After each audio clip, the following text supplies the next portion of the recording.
it was a good fit for us to be able to just hunker down and grieve together, to be able to talk through things around the traumatic loss that we had suffered as a family. Yeah.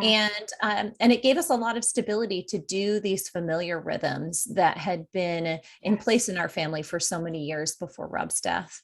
Yes.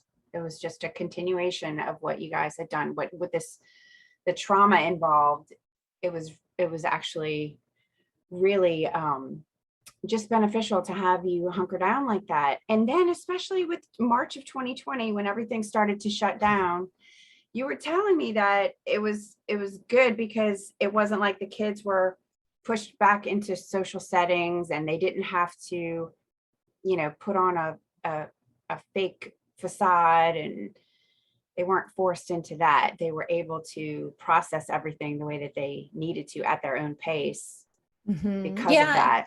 And certainly the pandemic was hard in some ways because it isolated us from our support systems in ways that we couldn't control. And there was an added layer of anxiety over everything, I think, culturally, that we were feeling at the time, with grappling with an unknown illness and what that meant and what it meant for us long term.